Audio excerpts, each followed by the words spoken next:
was waiting for a date at a bar. It was big bar Mhm. in a suburb of New York. And this woman came over to me. And I don't hang out at bars because I don't even like drinking. Mhm. So she came over and she said, Dr. Gilda. I Mhm. said, yeah. She said, I haven't seen you in about 5 or 6 years. I was in your industrial psychology class at this college. Mhm. And she said, thank you so much. You changed my life. I said, first of all, Wow.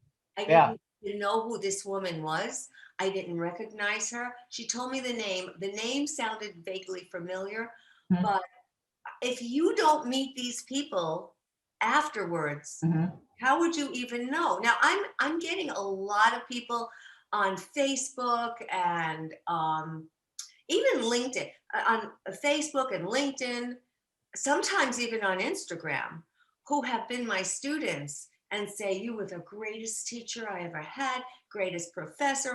Now I'm talking about when I was teaching in the South Bronx, these little kids. And here they're all grown up and making me feel 1,000 years old like Methuselah. but but they're saying they have memories of me that I don't have. Yeah. Yeah.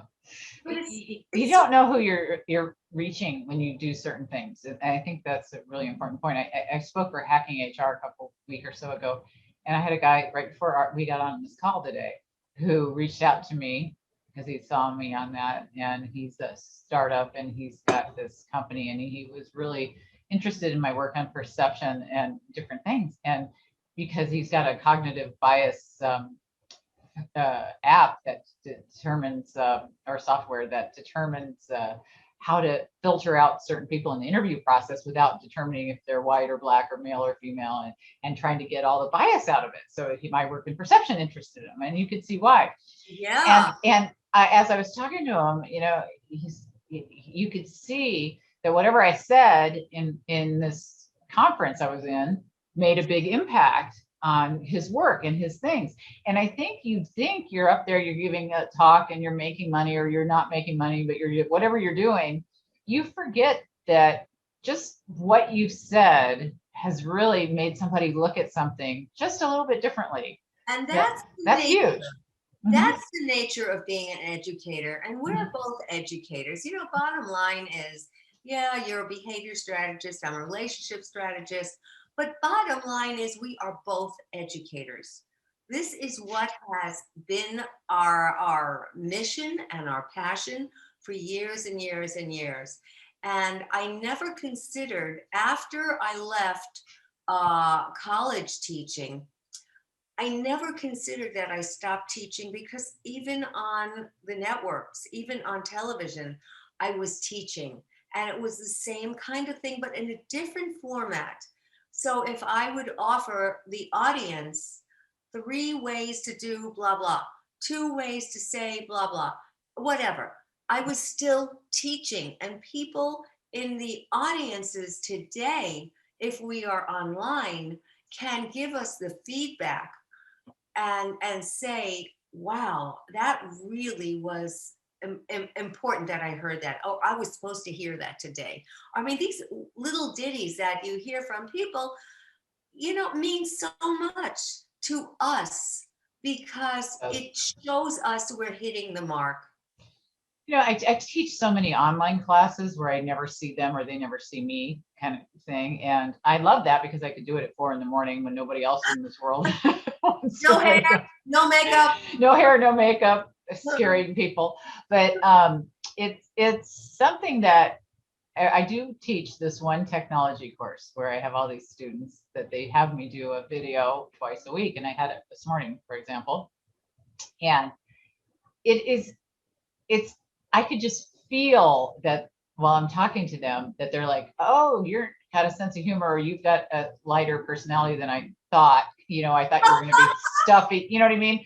Because if you look at your CV or your bio or whatever, it just sounds, oh, she did this or she did that, or and the seeing you, that energy, it's hard to get the same feel in just an asynchronous thing. Oh, so I true. mean, it really is. when people look at my bio with all the things I have done, and I have done in every sector, Mhm. from academia to business to television to radio to, I mean, I have done so much. And they say, oh my goodness, well, you must be this and you must be that. Then they see me and I'm talking about interpersonal relationships Mhm. and they're shocked, you Yeah, know? I think, back to perception, what you can't have that sense of what other people are on a piece of paper sometimes, you That's so can't. true. And I think you can, it's interesting, like Clubhouse, you have audio and you can get some of that sense, and video, you get more of that sense. But it's hard because right now we're doing everything with Zoom and different things like this. We're Hollywood squares type of thing. And Yeah. I've been in a couple of sessions recently where I've been on panels trying to chat. That's another thing that's kind of hard. I like being on panels because you speak 1/6 of the amount, because if there's 6 of you or whatever, you don't have to do as much.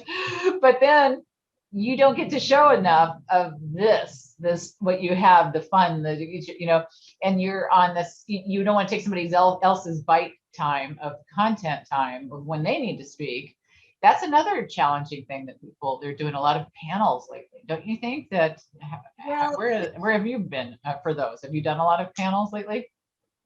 I chaired a number of panels. One panel I can remember chairing was in New York for the New York Women in Television and Radio. And we Mhm. had all these big time anchors sitting there in the audience.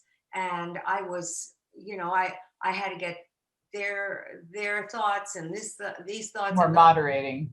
and Uh-huh. and just as the moderator, I was able to get my thoughts in Mhm. That's to good. Yeah. what they had said. So I broke all the rules for that. But, so what You else? did, Gilda. I can't imagine you would do that. Well, you do what works for the audience. Uh-huh. It's the same thing as me jumping up in front out of my chair Uh-huh. when I wasn't supposed to, out of the light of the director who's Mhm. screaming at me, get back in the light. But there's somebody there on the other That's side right. of the stage who is crying hysterically, and I need to get over there and help that person. So, Yeah. I mean, I've never been, I've always been a good girl in school, but a Oh, good I girl wasn't. with a little wit that I will kind of bend the rules and go outside the box in my coloring. I've always thought of myself doing that. But apropos of what you were talking about earlier, about so many people that you don't get a chance to speak very often. I I used to say yes to a lot of television shows, but I found some producers, and I knew who they were, and I knew which shows they were overproducing the show, so that sometimes there would be not one shrink on, but two shrinks or three Hmm. shrinks. They didn't need that many people, Yeah. but Mhm. these things were overproduced. And after a while, I said, no, sorry, I'm not going to do that, and I had to edit myself out of those situations, as I have done throughout my life and my career. Things that will not serve my audience the best, for me to get out the information that I need to get out in a proper way, I'm not going to accept. I mean, I have a message.